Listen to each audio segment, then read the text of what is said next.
Welcome to day 5. I got a head start without you guys. I went to the big box store, picked up some sheathing to throw on the floor here, as well as started running some electrical. My friend Bill came over and he helped me run fresh electrical and then go through a lot of this knob and tube and figure out what we can eliminate. Unfortunately, a lot of this knob and tube is feeding other parts of the house, and we don't know where it goes down there. We don't know where it goes over there, so we're not going to tear up the rest of the home just to make the bathroom good. So what we're going to do here is we have run fresh wire for just the bathroom that's going to run all of our outlets here. And it's going to run a 4-gang switch box for our lights here. And then we're going to have an outlet here, an outlet there, and then another small outlet there that may end up being like a junction box for electrical to run a wire to our drawer, because we're going to have an electrical outlet inside the drawer for your hot tools. So that'll be fun for the ladies. Throw a toilet here, a nice big deep soaker tub right here, and then a floor-to-ceiling linen closet right here. We're even going to have some little access doors here for plumbers to be able to do emergency shutoffs for the shower, as well as we're going to throw one, I think, on the floor or something to run to the vanity. So hopefully plumbers will appreciate that. We're making some big progress today. But this is the beginning of day 5. All right, this is about to be the hardest part, because this stairwell, it doesn't just look like it's getting smaller, it is. I can't go up this stairwell without ducking. Let's see if I can show you here. My head hits here, and so I then have to do this the rest of the way up and down these stairs. So this is going to be interesting, trying to get up there with a 4x8 sheet of plywood. So let's see if I even can do it. We're going to take a shot at it. The worst part is I'm going to try and do it alone.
I'm gonna have to get some paint to do some touch up on the walls.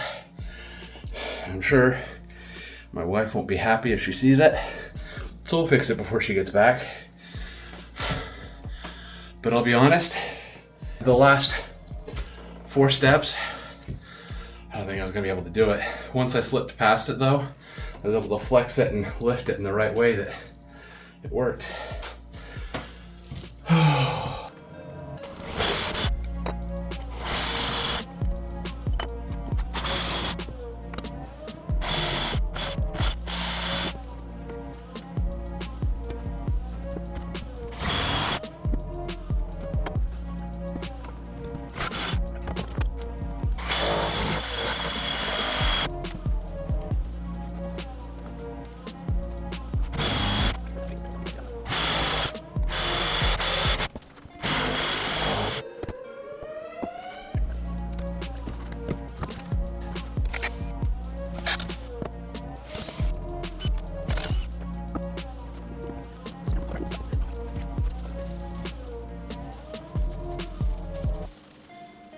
Feeling a little dumb right now. I forgot to film it. So I cut the copper lines up here. That was a mistake. I should have left them because it's only one story down to the basement, and the basement had about this much space to work with. Maybe a little more. I could fit my arm in, but then I wouldn't be able to see what I'm doing. So I cut the bottom where it L'd out because it comes down to the foundation, comes across and then down. And so I cut it off using my Sawzall. I reached in there with the Sawzall, cut them at the bottom, but I'd already cut them at the top. And so then I had to like make a hole a little bit bigger here. Granted, I didn't expose any walls. I didn't have to get into anything I shouldn't have, luckily. But I definitely had to make that hole a little bigger. And then I had to like reach down in there and grab these and pull them up by the ends that had just been cut with a Sawzall. And I'm not going to show it to you real close, but I cut my finger wide open and it bled like crazy for about 2 seconds. Somehow it clotted really quickly. Hopefully it's not because of the dirt, mud, and other disgusting things that are in that hole. I'm going to go wash it out real good right now. But yeah, all of our plumbing is done and ready for forward movement. So I spent a little bit too much time editing day 4 today, so I didn't get as much done in here. I could have started running plumbing and stuff in here, but or at least like piping the PEX down to the basement, or from the basement up, I should say, but didn't do any of that. So here we are. All right, so I need to ask your advice. I've gotten pretty much everything out of here. I've gotten everything that's coming out of here. So we got our sweeping 90 there for the drain already done, or everything's cut off to that. But that where the toilet flange met that, it was just pressed in there. There's just like silicone gasket around this iron or cast iron pipe there, and then the PVC was just shoved in there, and it didn't seem to have any problems. We didn't have any leaks, so I'm not complaining. However, is that proper in any situation? And if so, how do I make sure I'm doing it correctly? And if not, what's the best way to reconnect to that? And how do I make sure that it's all good once I pipe everything across the room to it and all the other fun things? So let me know in the comment section of this video. I will greatly appreciate any and all help you guys have to offer. All right, you guys, I'm actually going to combine day 5 and day 6 because I'm not going to get a whole lot done today on day 6. It is Father's Day, and while I'm not a father, other activities have kept me busy today. So today I am just going to try and pull the PEX up from the basement, which I'm sure will prove to be a feat. I have a piece of wood with a hole in it tied to a string to try and run it down there and hopefully catch it, and then attach the PVC to it and then use this rope to pull it back up, I hope. Not PVC, the PEX. So hopefully we can figure that out. Right here on our drain, I'm still looking for those answers, so don't hesitate to reach out. Nothing left to it but to do it, right?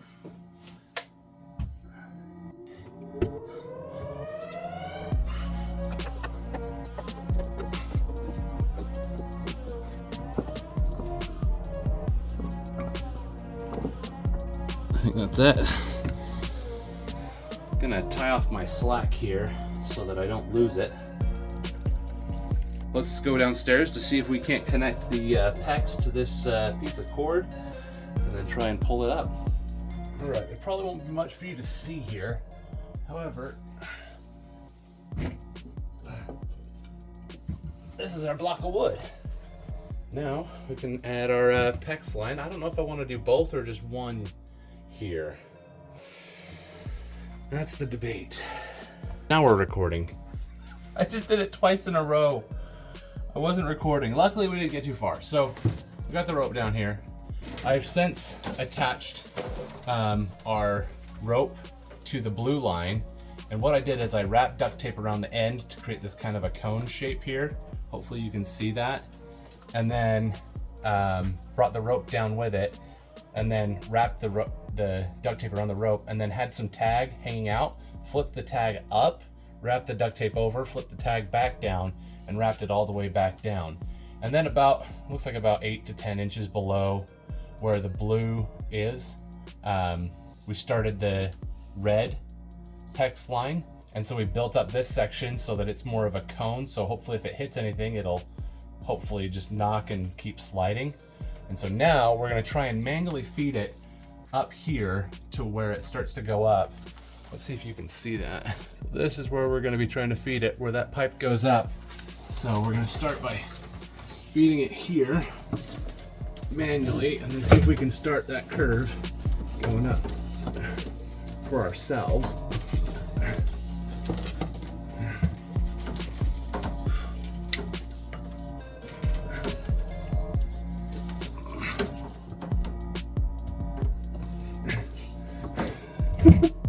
Not going great already. It really wants to go left. Let's see.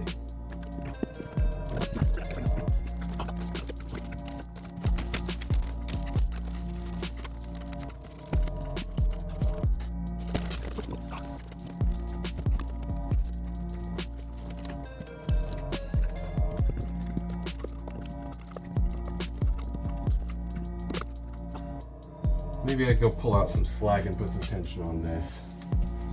I'll be back.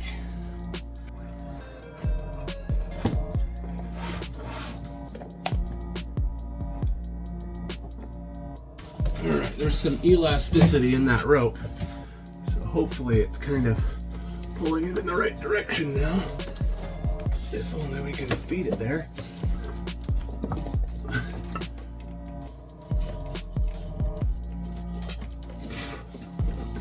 There we go.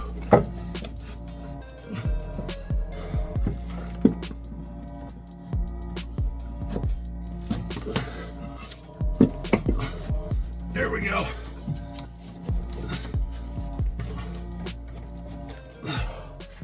It's working. It's working! It's working! All right, so I've got it to just start to make that corner there. And we're gonna see if we can't pull that from above, because I'm not able to push it up from down here. So hopefully putting some more tension, or I'll be able to actually just pull it up. Let's see what we can't do.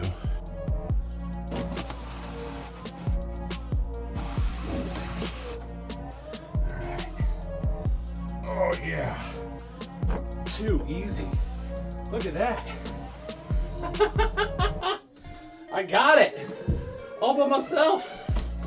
Now the question is, how much of this do I need to pull up versus what I'm just gonna cut and then install in the rest of here. Whew.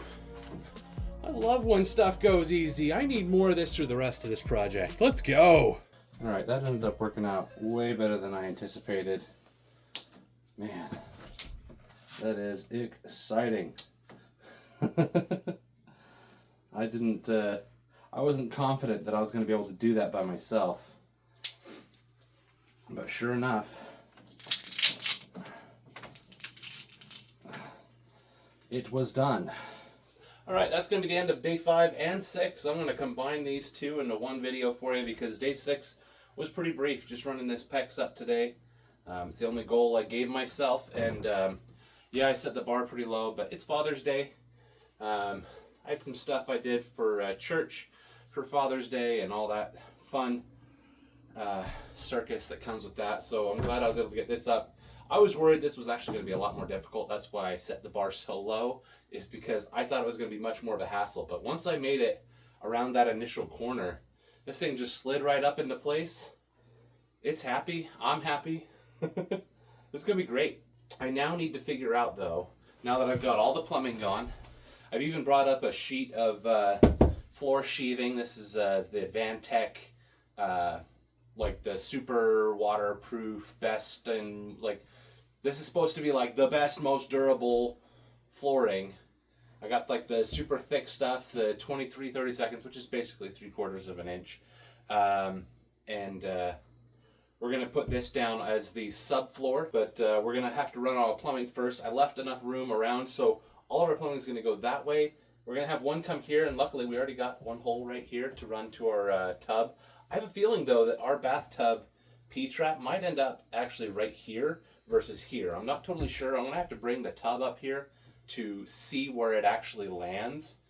We might have to do some mock-up because I also don't have our Schluter walls that are going to go up. I also am going to have to fur out an entire wall right here manually, so that's going to go on top of this stuff, and I'm going to have to set up a drain, that P-trap and everything for the tub as well before I put that wall in. So it's going to be a lot of in and out, which sucks, but it's going to make this better in the long run to have it set up properly. My biggest issue right now is this iron pipe here where it connects to our drain system. It looks like there's kind of a silicone flange stuck into the main drain line there, and that thing looks like it's like 4 inches, which is probably way too big for what I'm doing here. Part of me wants to like figure out a way to like reach down in there and cut out inside of there, but I don't know that I have the tools, and I don't want to go buy specialty tools just to do this. I don't want to have to mess with our vent line, because this is the main vent for all of the drains in our home. So rather than having to mess with this too much, we're going to keep as much of this original as possible without messing with it. So I'm pretty much just going to plumb into here. It's not going to be right, it's not going to be perfect, but it's going to be better. But I do want to know, what is the best way to plumb into this guy to run a tub here and a sink there, but what is that connection going to be like? I'll get a closer shot for you here to see what that end actually looks like.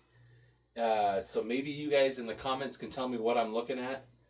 But yeah, we got water, we got power. I think we're going to end up having to run an extra line for power, which stinks, but it's not the end of the world. It wasn't too bad running that one up here. It is going to stink trying to move this plywood out of the way and whatnot, but again, not the end of the world. I think this will be totally manageable. It'll just be a little extra work. I didn't take account for the power that's going to be needed for our heated floors. So yeah, that's also something coming. We got all sorts of cool features. This thing is going to be done up to the nines. I want this to be like the perfect bathroom that if anyone's going to be changing something here, it's going to be cosmetic because they don't like it, not because it wasn't done well. That's all I want it to be. I think we're at a good place. I'm going to go ahead and edit these 2 videos together, try and get them up as soon as I can for you. It might be Monday, might be tonight. I don't know what time it is. I lose track of time when my only watch is on my phone, and you are also my camera. So, thanks for watching along. Let me know what suggestions you have around this sewer drain. This is going to be quite the adventure, and hopefully pretty stinking awesome. Again, all of your suggestions are more than welcome. In the comment section, please leave those for me so that I can get an idea of, hey, what am I not doing right, or what am I not doing well enough for an amateur homeowner, DIY guy trying to make his home a little bit better. In the meantime, thanks for watching, and we'll see you guys next weekend.